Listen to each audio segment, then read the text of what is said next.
तो चलिए आज हम पढ़ेंगे लीनियर इम्पल्स। काफ़ी दिनों से वीडियोस आए नहीं थे, क्लास 11th के और क्लास 12 के भी। तो अब शुरू करते हैं। थोड़ा टाइम कम पड़ जा रही है, इस वजह से हम नहीं कर पा रहे थे। अब शुरू करते हैं, ठीक है। अब रेगुलर आएंगे।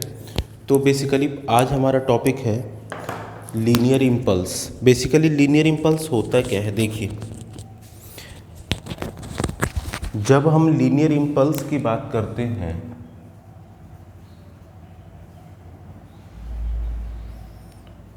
तो बेसिकली क्या होता है समझिएगा।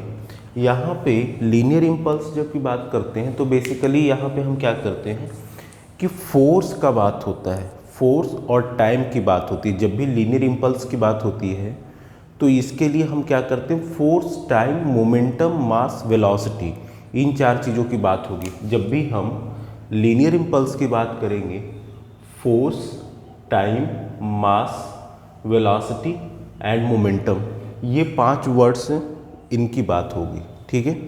तो चलिए शुरू करते हैं। तो लीनियर इम्पल्स में करेंगे क्या, पहले देखिए। लीनियर इम्पल्स के लिए जानने के लिए हमें पहले ये जानना होगा कि किसी ऑब्जेक्ट पे अगर हम फोर्स लगाते हैं तो क्या होता है, ठीक है। अच्छा, तो अब यहाँ पे हमने एक फोर्स F लगाया है किसी ऑब्जेक्ट पे। कोई एक ऑब्जेक्ट है, उस पे हमने फोर्स लगाया है F, और ये जो फोर्स है कांस्टेंट है। क्या है? कांस्टेंट फोर्स लगाया है। मतलब कि फोर्स जो है वैल्यू उसकी फिक्स्ड है, वैल्यू चेंज नहीं हो रही है।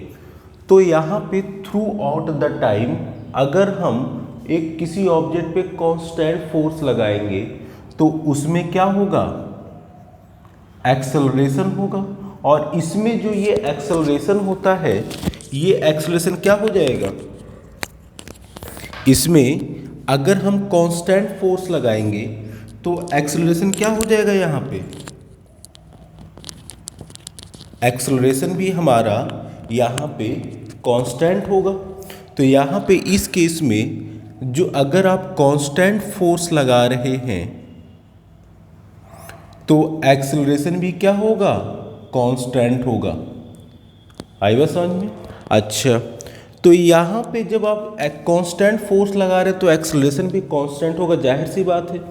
तो फोर्स का वैल्यू होता है F इक्वल्स टू ma, और a क्या होता है, change in velocity per unit time, that means v minus you upon t। तो यहाँ से इसको अगर इससे मल्टीप्लाई कर दें, फोर्स इंटू टाइम, तो ये हो जाएगा m v माइनस यू, ठीक है।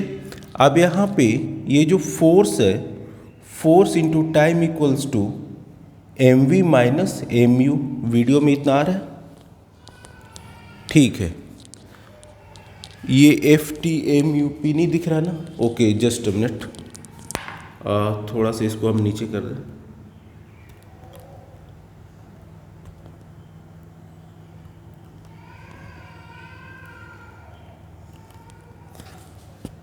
तो इसमें रुकिए, इसमें थोड़ा सा दिख रहा होगा। बेसिकली यहाँ पे जो ऊपर नहीं दिख रहा है इसको हम लिख देते हैं ये F T M V P. ये जो ऊपर हमने लिखा था शायद ये ऊपर वाला दिख नहीं रहा था, तो इसको नीचे हमने यहाँ पे लिख दिया है, ठीक है। अच्छा, तो हम यहाँ पे थे कि force into time equals to M V into M U. Mass into velocity क्या होता है, मोमेंटम। मोमेंटम क्या होता है, पी। मोमेंटम क्या होता है, पी होता है।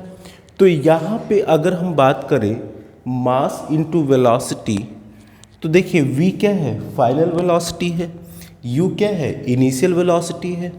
तो f into T equals to final minus initial, यहाँ से हो जाएगा f into T equals to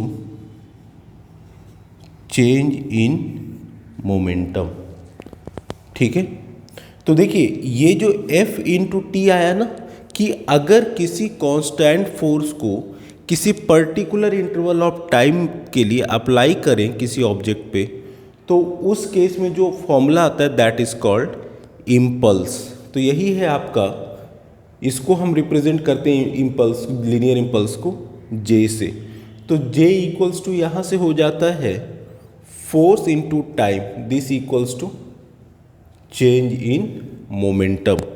तो यहाँ पे आप ये कह सकते हैं कि अगर किसी ऑब्जेक्ट पे constant force for a time being apply किया जाता है तो उस केस में उस पर क्या जनरेट होता है, impulse, linear impulse.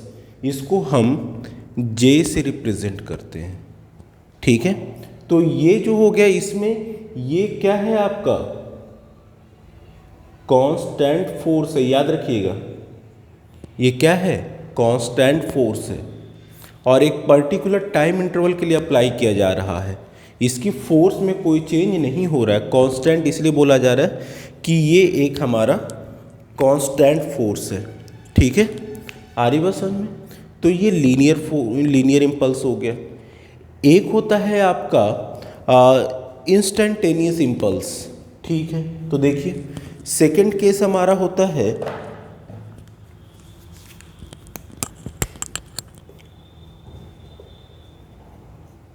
Instantaneous impulse. Instantaneous impulse क्या होता है, जब बहुत शॉर्ट इंटरवल ऑफ टाइम के लिए किसी ऑब्जेक्ट के द्वारा फोर्स लगाया जाता है तो उस केस में जो इम्पल्स जनरेट होता है वो आपका होता है इंस्टेंटेनियस। ये हमारा लीनियर इम्पल्स था जो कि जे से रिप्रेजेंट किया जाता है। ये भी हमारे इंस्टेंटेनियस इम्पल्स भी जे से ही रिप्रेजेंट करेंगे, लेकिन this generate for very short interval of time. जैसे कि आपने बल्ले से बॉल को हिट किया तो बॉल पे बल्ले के द्वारा बहुत कम टाइम बीइंग के लिए फोर्स अप्लाई किया जा रहा है, तो उस केस में इंस्टेंटेनियस इम्पल्स जनरेट होता है। ठीक है, तो यहाँ पे उस केस में यहाँ पे जो जे होगा आपका वो F इंटू डी टी हो जाएगा। आई बात समझ में, मैंने क्या बोला, for very short time being if any object apply a force on another object, उस केस में जो आपका इम्पल्स जनरेट होता है वो इंस्टेंटेनियस इम्पल्स होता है। ठीक है, आगे बात समझ में। अच्छा, तो यहाँ पे आप देखिए आपको एक्चुअल वैल्यू इम्पल्स के फाइंड करने के लिए इंटीग्रेट करना पड़ता है। तो यहाँ पे अब जब हम आ गए तो इम्पल्स फाइंड करने का 3 मेथड होता है, जिसमें से 2 हमने पढ़ लिया। एक हमने पढ़ा लीनियर इम्पल्स, दूसरा हमने पढ़ा इंस्टेंटेनियस इम्पल्स। उसमें क्या होता है इंस्टेंटेनियस में कि वेरी शॉर्ट टाइम इंटरवल के लिए फोर्स अप्लाई किया जाता है। तो ऐसे केसेस में इम्पल्स की वैल्यू फाइंड करने के लिए आप इंटीग्रेट करेंगे इस फोर्स को इससे। ठीक है, अच्छा यहाँ पे एक मिनट रुकिए, मैं टॉपिक देख के बता रहा हूँ। ठीक है, हाँ, इसके बाद जो थर्ड मेथड होता है उसको देखने के लिए पहले इसको देख लीजिए। तो भाई ये जे है और जे इक्वल्स टू डेल्टा पी होता है। डेल्टा पी क्या है, final momentum minus initial momentum. Momentum क्या होता है, मास इनटू वेलोसिटी। तो यहाँ से आप इसको ये भी लिख सकते हैं this equals to delta P. आ रही बात समझ में। तो देखिए यहाँ पे क्या था, आपका एक पर्टिकुलर टाइम बीइंग के लिए कांस्टेंट फोर्स अप्लाई हो रहा था। यहाँ पे क्या है, फोर्स कांस्टेंट की बात नहीं भाई, बहुत टाइम इस बहुत very short interval of time है, बहुत 1 सेकेंड माइक्रो सेकेंड बल्ले ने बॉल को हिट किया तो 1 सेकेंड का भी टाइम नहीं लगता, तो उसमें कांस्टेंट फोर्स की बात नहीं आती। वहाँ पे टाइम की बात होती है कि टाइम बहुत कम लग रहा है, किसी ऑब्जेक्ट पे बहुत कम समय अंतराल में बहुत कम टाइम के लिए फोर्स अप्लाई किया, तो वहाँ पे कांस्टेंट फोर्स का कोई कॉन्सेप्ट ही नहीं है। तो ऐसे केसेस में क्या जनरेट होता है, इंस्टेंटेनियस इम्पल्स। और जब इंस्टेंटेनियस इम्पल्स जनरेट होता है तो उस इंस्टेंटेनियस इम्पल्स का वैल्यू होता है F into D T. D T है वेरी शॉर्ट टाइम बीइंग के लिए। और ऐसे केसेस में इम्पल्स फाइंड करने के लिए आपको क्या करना पड़ता है, इंटीग्रेट करना पड़ता है। ठीक है, तो ये 2 मेथड हो गए। फर्स्ट मेथड आपका सिंपल, ये इसमें क्या है, कांस्टेंट फोर्स अप्लाई किया जा रहा है कुछ टाइम इंटरवल के लिए। दूसरा है very short interval of time, तो ये हो गया। थर्ड हम इसके बाद आपको नेक्स्ट लेक्चर में बताते हैं। पहले यहाँ पे लीनियर इम्पल्स समझ में आ गया होगा, इतना देख लीजिए। बस लीनियर इम्पल्स में याद रखिए कि जो हम फोर्स लगा रहे हैं वो कांस्टेंट होना चाहिए, ठीक है। तो थर्ड मेथड इसी में बताया, तो देख लीजिए बेसिकली क्या होता है। इफ़ यहाँ पे देखिए, यहाँ मैं लिख देता हूँ,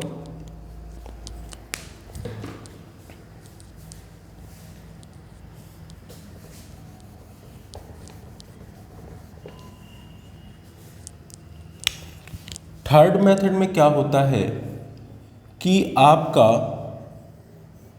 अगर फोर्स और टाइम के बीच का ग्राफ दे रखा हो, इफ फोर्स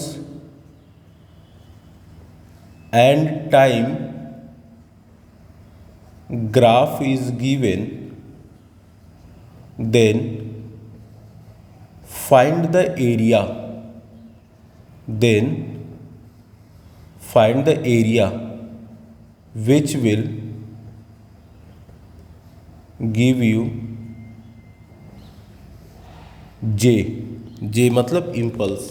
तो तीसरा मेथड इम्पल्स फाइंड करने का ये है कि अगर फोर्स वर्सेस टाइम ग्राफ आपको दे रखा है, तो उस फोर्स वर्सेस टाइम ग्राफ का जहाँ तक है, जितने भी टाइम इंटरवल तक वो ग्राफ, उसका एरिया फाइंड कर लीजिए, और वो जो एरिया होगा आपका, दैट विल गिव्स जे मतलब इम्पल्स, ठीक है।